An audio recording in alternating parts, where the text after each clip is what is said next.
எல்லாத்துக்கும் வணக்கம். Welcome to post market ரிப்போர்ட்டுங்க. எப்போ போல ஓவரால் மார்க்கெட் கண்டிஷன்ஸ் டிஸ்கஸ் பண்ணிடலாம். அதுக்கப்புறமா இந்த நிப்டி ஃபியூச்சர்ஸ் உடைய மூவியும் பேங்க் நிப்டி ஃபியூச்சர்ஸ் உடைய மூவியும் நம்ம பேசுவோம். ஃபர்ஸ்ட் ஆஃப் ஆல் இந்த ஓவரால் மார்க்கெட் கண்டிஷன்ஸை பொறுத்த வரைக்கும் எதுவும் சரியில்லை. வார பொறுத்த வரைக்குமே டெய்லி ஒரு நியூஸ் அப்டேட் ஆகிட்டே இருக்கு, டெய்லி ஒரு ட்விஸ்டும் டேலும் நடந்துகிட்டே இருக்கு. இது இப்போதைக்கு முடியுமா அப்படிங்கிற ஒரு பெரிய கொஸ்டின் மார்க்கை எழுப்பிட்டு இருக்கு. முக்கியமா நேத்து ட்ரம்போடைய பேட்டி, அதுலயும் ஒரு கேள்விக்கு பதில் சொல்ல பாருங்க. First we want to finish Iran, Cuba is just a question of time அப்படிங்கிறார். ஓகே, டேய் அப்போ இதோட நிக்க போறது இல்லையாங்கிற மாதிரி தான் அந்த பேட்டி, முழு பேட்டியுமே இருந்துச்சு. Okay, Cuba is just question of டைம்னு என்ன அர்த்தம்? அது first we want to finish Iran. Okay, அது கூட புரிஞ்சுக்க முடியுது, சண்டை போட்டுட்டு இருக்கிறீங்க, right. Cuba is just question of time அப்படின்னு சொன்னா இவரு அடுத்தது ஏசியால இருந்து இப்போ லாட்டின் அமெரிக்கா பக்கமா அப்படியே தன்னோட பார்வை திருப்பி இருக்காரா? இப்பதான் வெனிசுலாவை தான் போன மாதம் தான் வெனிசுலால முடிச்சு விட்டு வந்தார் பஞ்சாயத்தை. சோ எனக்கு தெரிஞ்சு இன்னும் அடுத்த 3 வருஷத்துக்கு குளோபல் மார்க்கெட்ஸ் ஆகட்டும், இல்ல மேக்ரோ எக்கனாமிக்ஸ் ஆகட்டும் ஸ்டேபிளா இருக்குமா அப்படிங்கறதே சந்தேகமா தான் இருக்கு. அதுவும் நேற்று பேட்டியில ட்ரம்ப் தொடர்ந்து பேசும்பொழுது ஒரு கொஸ்டின் இருக்கு, இந்த மாதிரி ஈரான்ல சண்டை போட்டுட்டு இருக்கீங்களே, இதனால அமெரிக்கா சாயில்ல ஏதாச்சும் அட்டாக் நடக்கும் எதிர்பார்க்கறீங்களா அப்படின்னா, ஆமா வாய்ப்பு எல்லாம் இருக்கு, சண்டைன்னு வந்துட்டு அப்புறம் மக்கள் சாகிறது இயல்புதானேங்கிற மாதிரி ஒரு பதில் சொன்னார். Okay, when we go to war people will die தான் அப்படிங்கிற மாதிரி ஒரு ஸ்டேட்மெண்ட் அவர் பேசினாரு. ஓகே, இங்க அடுத்து இந்த வார இவரோட ஏம் என்ன அல்லது இந்த வாரோடைய முடிவு என்ன அப்படிங்கிறது ட்ரம்பே தெளிவில்லாத மாதிரி தான் இருந்துச்சு. இந்த பேட்டியோட முடிவு, பேட்டியோடைய ஓவரால் வாட் இஸ் த ஏம் என்னன்னா, சுப்ரீம் லீடர் ஆல்ரெடி கொண்டாச்சு, சரி அவரை கொள்றதா ஏம்னா அது முடிஞ்சாச்சு. சரி, அடுத்தது யுரேனியத்தை செறிவூட்டுறதை தடுத்து நிறுத்தணும், நியூக்ளியர் வெப்பன் தடுத்து நிறுத்தணும், அது ஈரானே ரகசிய பேச்சுவார்த்தைக்கு ரெடியா தான் இருக்கு, நாங்க இதுக்கு பவருக்கு மட்டும் யூஸ் பண்ணிக்கிறோம், இன்டர்நேஷனல் ஏஜென்சிஸ் அவ்வளவு அலோவ் பண்ற இன்ஸ்பெக்ஷன் பண்றதுக்கு எங்களுக்கு சாங்ஷனை ரிமூவ் பண்ணி ஆயில் ட்ரேட் அலோவ் பண்ணுங்க அப்படிங்குது. பட் என்ன மோட்டிவ் அப்படிங்கிறது நேத்து ட்ரம்போட பேட்டியில கிளியராவே இல்லை. இந்த வாரோட எண்ட் மோட்டிவ் என்ன அப்படிங்கிறது அவர் திரும்ப திரும்ப பேசிட்டு இருந்தோ ஒரே விஷயம், அமெரிக்கா தான் ஃபர்ஸ்ட் அப்படிங்கிறது தான் அவர் திரும்ப திரும்ப பேசிக்கிட்டு இருந்த ஒரு விஷயம். அவர் என்ன கிளாரிஃபை பண்ண நினைச்சாருன்னா, அமெரிக்கா எலோன் இல்ல, அதாவது அமெரிக்கா மட்டும்தான் அப்படிங்கிற கான்செப்ட்ல நான் போகல, but America should be first அப்படிங்கிற கான்செப்ட்ல நான் போறேன் அப்படிங்கிற மாதிரி ஆனா ஸ்டேட்மெண்ட்டை தான் அவர் திரும்பி அந்த பேட்டியில வலியுறுத்திக்கிட்டு இருந்தாரு. பட் அந்த பேட்டி எந்த ஒரு மேக்ரோ எக்கனாமிக் கண்டிஷனுக்குமே ஒரு அமைதியான சூழ்நிலை நோக்கி நகரும் அப்படிங்கிற உத்தரவாதத்தை நேற்று அந்த ட்ரம்போட பேட்டி தரல.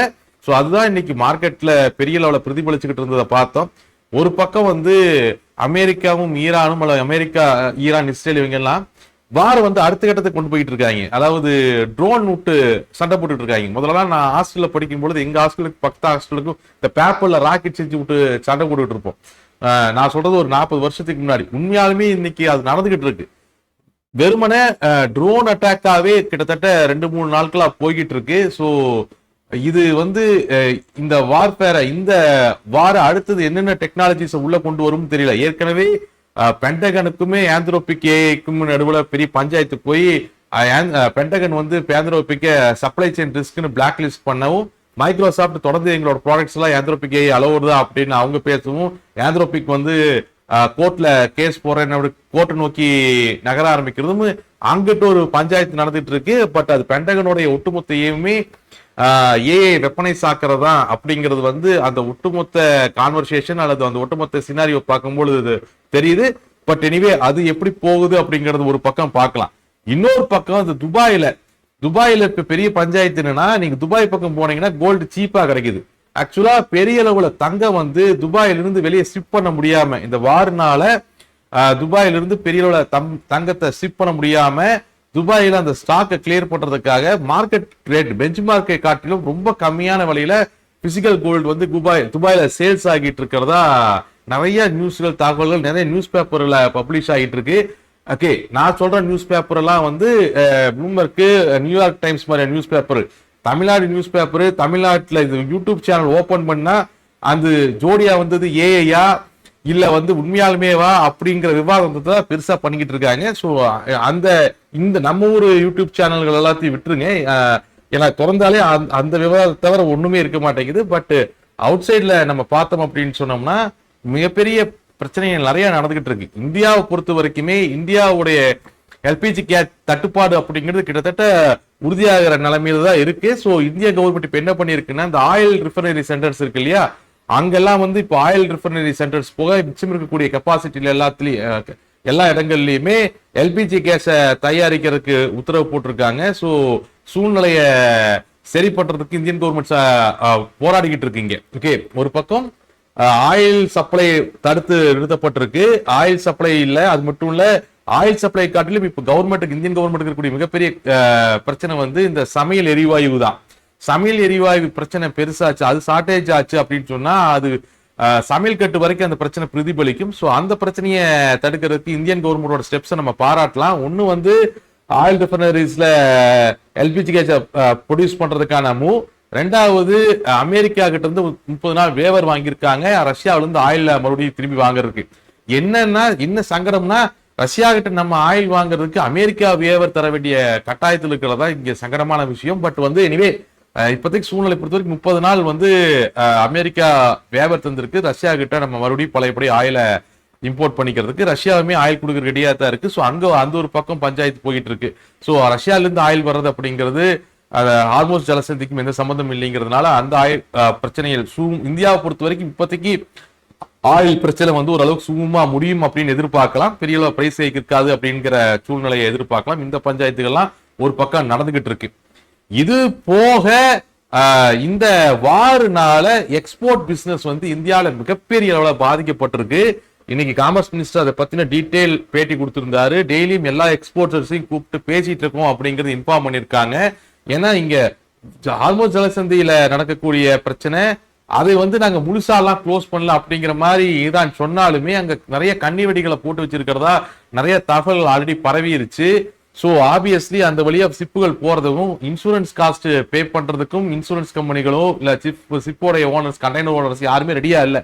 ஸோ ஆப்வியஸ்லி எக்ஸ்போர்ட்ஸ் வந்து மிகப்பெரிய அளவில் பாதிக்கப்பட்டு கோடிக்கணக்கான மதிப்புல பொருட்கள் வந்து நம்மளோட துறைமுகத்துல தங்கி இருக்கு. ஸோ அது ஒரு இஷ்யூ போயிட்டு இருக்கு. அதை வந்து அட்ரஸ் பண்ணிக்கிட்டு இருக்கோம், பேசிட்டு இருக்கோம் அப்படிங்கறத வந்து காமர்ஸ் மினிஸ்டர் தெளிவு பண்ணியிருக்காரு. இவ்வளவு பஞ்சாயத்துகள் வந்து இப்போ நடந்துட்டு இருக்கு இந்தியாவிலும் சரி உலக அளவுல மேக்ரோ எக்கனாமிக்ஸ்லயும் சரி.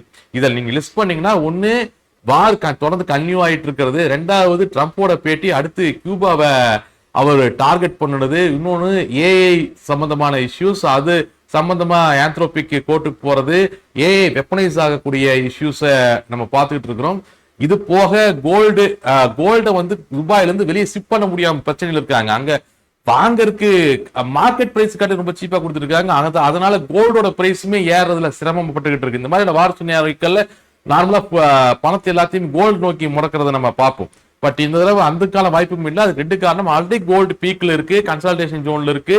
அதே நேரத்துல கோல்டு வந்து பிரைஸ் டிஃபரன்ஸ் வந்து ஒவ்வொரு கண்டத்திலையும் ஒவ்வொரு நாட்டிலையும் இப்போ பிரைஸ் டிஃபரன்ஸ் வந்து பெரிய அளவுல மாறுபட்டுக்கிட்டு இருக்கு. ஆயில் சப்ளை இஷ்யூ, ஏகப்பட்ட பஞ்சாயத்துகள், இதெல்லாமே வந்து கூடிய சீக்கிரம் சரியானா மட்டுமே, மேக்ரோ எக்கனாமிக் ஸ்டேபிள் ஆனா மட்டுமே அது மார்க்கெட்டுக்கு நல்லது. மார்க்கெட்டை பொறுத்த வரைக்கும் அதுக்கு பிடிக்காத விஷயமே இந்த நிலைத்தன்மை இல்லாத ஒரு சூழ்நிலை தான். இதுக்கு என்ன முடிவு அதுக்கு என்ன முடிவுன்னு ஒரு நிலைத்தன்மை இல்லாத ஒரு சூழ்நிலையில தான் மார்க்கெட் வந்து ரொம்பவுமே வெறுக்கக்கூடிய ஒரு கட்டத்தில் இருக்கு. ஸோ மீன்வைல் இந்தியாவில் இன்னொரு ட்ரெண்டிங் டாபிக்கா இருந்தது வந்து கர்நாடகாவுடைய பட்ஜெட். அதுல முக்கியமா 2-3 பாயிண்ட்களை நம்ம பேசணும் அப்படின்னு சொன்னோம்னா, அது 16 வயசு கீழே இருக்கிறவங்களுக்கு எல்லாம் சோசியல் மீடியாவை பேன் பண்றது அப்படிங்கிற விஷயத்தை கொண்டு வரது, இந்த மாதிரியான பாயிண்ட்கள் இருந்துச்சு. பட் அது மேக்ரோ எக்கனாமிக் சம்பந்தம் இல்லாத விஷயங்கிறதுனால நம்ம அதை பேசல. அது நிறைய பேர் கேட்டதுங்க. கர்நாடகா பட்ஜெட்டுக்கும் மேக்ரோ எக்கனாமிக்ஸ்க்கும் எந்த ஒரு சம்பந்தம் கிடையாது.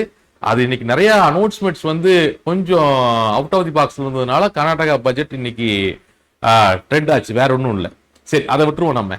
ஸோ இது போக இந்தியன் மார்க்கெட்ஸை பொறுத்த வரைக்குமே இங்கே நிறைய இஷ்யூக்கள் இருக்கு. முதல்ல ஐடி இண்டஸ்ட்ரீஸ்ல ஆரம்பிச்சு லீடிங் பேங்கிங் இண்டஸ்ட்ரீஸ் வரைக்குமான இஷ்யூக்கள் வந்து தொடர்ந்து இந்தியன் மார்க்கெட்ஸ்லயுமே இருந்துகிட்டு இருக்கு. இந்த மாதிரி எவ்வளவு பிரச்சனைகள் வந்தாலும் சரி, என்ன நடந்தாலும் சரி, மார்க்கெட்டை அதோட வேல்யூஸ்ல மூவ் பண்ணிருங்க, ஹெட்ஜஸ் எடுத்து மூவ் பண்ணுங்க, டிசிப்ளினா மூவ் பண்ணுங்க.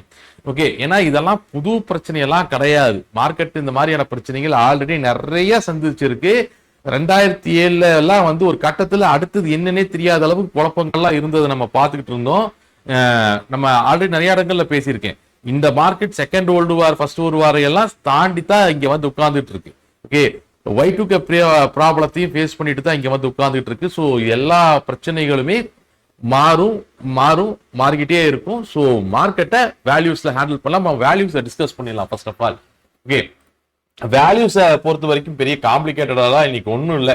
நம்ம நேற்று போஸ்ட் மார்க்கெட் ரிப்போர்ட்லயே தெளிவா டிஸ்கஸ் பண்ணியிருந்தோம். 24,758 பிரைமரி சப்போர்ட் மார்க்கெட் கால் ஓப்பன் ஆனது, அது கீழே தான் ஓப்பன் ஆச்சு. 24,758 பிரைமரி சப்போர்ட் கீழே ஓப்பன் ஆன மார்க்கெட்டை அதுக்கு மேல ஸ்டேபிளைஸ் ஆகிறதுக்கு வியர்ஸ் அலோவ் பண்ணவே இல்லை. மார்க்கெட் ஓப்பன் ஆகி கிட்டத்தட்ட ஆல்மோஸ்ட் 10:30 மணி வரைக்குமே மார்க்கெட்டை புல்ஸ் எப்படியாச்சும் அந்த பிரைமரி சப்போர்ட்டான 24,758க்கு மேல ஸ்டேபிளைஸ் பண்றதுக்கு தான் முயற்சி பண்ணிக்கிட்டு இருந்தாங்க. எல்லாத்தையுமே பியர்ஸ் அங்க தொடர்ந்து தடுத்து நிறுத்திக்கிட்டு இருந்தது பார்த்தோம். அதுக்கப்புறம் அதை 758க்கு மேல ஸ்டேபிளைஸ் பண்ண முடியலைங்கிற கண்டிஷன் வந்த உடனே மார்க்கெட் அதுக்கு கீழே வந்துச்சு. அதாவது 24,728 சொல்லக்கூடிய அந்த பொசிஷன் லெவலுக்கு கீழே பியர்ஸ் புஷ் பண்ணாங்க.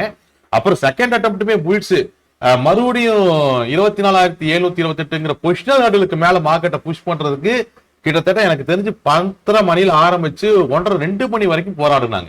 2 மணி வரைக்குமே ஃபர்ஸ்ட் இன்ட்ராடே சப்போர்ட்டான 24,662க்கும் பொசிஷனல் நடுவிலான 24,728க்கும் நடுவில் தான் அந்த பஞ்சாயத்தே நடந்துகிட்டு இருந்துச்சு. ஒவ்வொரு கேண்டிலையுமே எக்ஸாக்டா அந்த பொசிஷனல் நடுவிலான 24,728ல தொடர்ந்து பிஎஸ் டிஃபெண்ட் பண்ணது நம்ம பார்த்தோம்.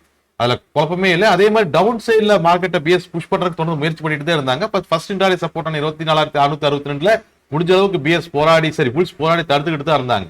அதுக்கப்புறம் 2:30 மணிக்கு மேல அடுத்தடுத்த பிரச்சனைகள், யூரோப்பியன் மார்க்கெட்ஸ் ஏகப்பட்ட வார் நியூஸஸ், இவங்க அப்படி அட்டாக் பண்ணாங்க, இவங்க இப்படி அட்டாக், ஏதோ டெய்லி ஏதோ படத்துல கதை சொல்ற மாதிரி சொல்லிட்டு இருக்காங்க. ஆனா உயிர்கள் போய்கிட்டு இருக்குங்கிறத எந்த அளவுக்கு புரிஞ்சுக்க முடியும்னு தெரியல. சரி, 2:30 மணிக்கு மேல அந்த ஃபர்ஸ்ட் இன்ட்ராடே சப்போர்ட்டான 24,662 மார்க்கெட் பிரேக் பண்ண உடனே அடுத்த இன்ட்ராடே சப்போர்ட் 24,632 பிரேக் பண்ணி மார்க்கெட் மந்த்லி சப்போர்ட் 24,522 அச்சீவ் பண்ணி அந்த சைக்கிளை கம்ப்ளீட் பண்ணுச்சு.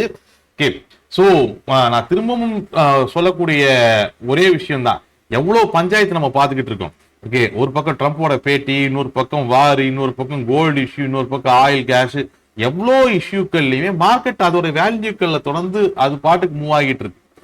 ஏன்னா இங்க நியூஸ் அப்படிங்கிறது வெறும் ட்ரிகர் தான். ஓகே, எவ்வளவு பெரிய பாசிட்டிவ் நியூஸ் வந்தாலுமே யாரோ ஒருத்தர் பணம் போட்டு வாங்கணும். எவ்வளவு பெரிய நெகட்டிவ் நியூஸ் வந்தாலுமே யாரோ ஒருத்தர் பணம் போட்டு பணத்தை வெளியே எடுக்கணும். எவ்வளவு பெரிய நெகட்டிவ் நியூஸ் வந்தும் யாரும் செல் பண்ணலினா மார்க்கெட் ஏறத்தான் செய்யும். எவ்வளவு பெரிய பாசிட்டிவ் நியூஸ் வந்தும் யாரும் பை பண்ணலினா மார்க்கெட் இறங்கத்தான் செய்யும். மார்க்கெட் ஏறணுங்கிற அவசியம் இல்லை. ஸோ எண்ட் ஆஃப் டே இது டேட்டா.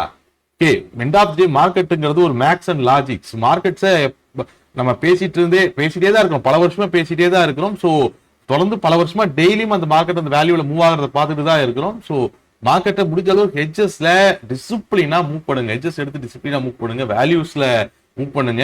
இவ்வளவு பஞ்சாயத்துக்கு நடுவில் மார்க்கெட் எக்ஸாக்டா 24,728ல 2 மணி நேரமும் 24,522 வந்த உடனே மார்க்கெட் நிக்கிறதும் அப்படிங்கிறது ரேண்டமா நடக்கக்கூடிய விஷயம் இல்லை. It is always a maths.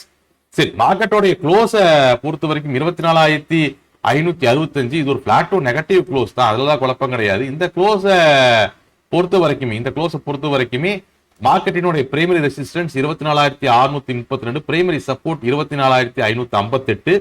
அதே மாதிரி மார்க்கெட்டினுடைய மந்த்லி ரெசிஸ்டன்ஸ் அல்லது பொசிஷனல் நெடல் அப்படின்னு பார்த்தோம்னா 24,728 மந்த்லி பொசிஷனல் நெடல். அதுக்கு மேல இருக்கக்கூடிய மந்த்லி ரெசிஸ்டன்ஸ் 24,962 அண்ட் 25,022. அதுக்கு மேல மறுபடியும் பொசிஷனல் நெடல் 25,232. பிரைமரி சப்போர்ட் வந்து 24,558. அதுக்கு கீழே மந்த்லி சப்போர்ட் 24,522லையும் 24,472 இருக்கு. அதுக்கு கீழே பொசிஷனல் 24,228. அதுக்கு கீழே இருக்கக்கூடிய மந்த்லி சப்போர்ட் 24,018. இன்ட்ராடே ரெசிஸ்டன்ஸை பொறுத்த வரைக்கும் 24,662, 758, 828. Intraday support 432, 358. இதெல்லாம் இன்ட்ராடே சப்போர்ட்ஸ். ஓகே, வேல்யூஸ் ஓரளவுக்கு தரவா இருப்பீங்கன்னு நினைக்கிறேன். டைவர்ட் ஆயிட்ட இடையில சப்போஸ் ஏதாச்சும் தப்பா சொல்லியிருந்தேன்னா ஒரு தடவை கண்ணில் பார்த்துக்குங்க. அண்ட் அதே மாதிரி மார்க்கெட்டினோட ஓப்பன் இன்ட்ரெஸ்ட், நிஃப்டியோட ஓப்பன் இன்ட்ரெஸ்ட் நம்ம பேசணும் அப்படின்னு சொன்னோம்னா டிஃபென்ஸ் பொசிஷன்ஸை வந்து பிஎஸ் பெருமளவில் ஸ்ட்ராங் பண்ணியிருக்காங்க. ஈவன் தோ அட்டாக்கிங் பொசிஷன்ஸை பொறுத்த வரைக்கும் அவங்க கவர் பண்ணல அல்லது லைட்டாக கவர் பண்ணியிருக்காங்க சில அறிவிப்புகள் அப்படின்னாலுமே டிஃபென்ஸ் பொசிஷனை பொறுத்த வரைக்கும் அவங்க ரொம்பவுமே ஸ்ட்ராங் பண்றாங்க. அதுவும் நீங்க எக்ஸாக்டா அவங்களுடைய டிஃபென்ஸ் பொசிஷனை அண்டர்ஸ்டாண்ட் பண்ணி பார்த்தீங்க அப்படின்னு சொன்னா 24,450 வரைக்குமே டபுள் டிஜிட்ல அவங்க மெயின்டைன் பண்றாங்க. அதுக்கு கீழே சிங்கிள் டிஜிட்ஸ்ல போயிருது. 24,450ங்கிறது அந்த 24,472 சொல்லக்கூடிய அந்த பொசிஷனல் ஹடுல குறிக்கக்கூடியது, அந்த மந்த்லி சப்போர்ட்டை குறிக்கக்கூடிய வேல்யூ. ஸோ மற்றபடி புல்ஸை பொறுத்த வரைக்கும் அவங்க டிஃபென்ஸ் பொசிஷனும் கம்மி பண்ணியிருக்காங்க, அட்டாக் பொசிஷனும் இன்க்ரீஸ் பண்ணல.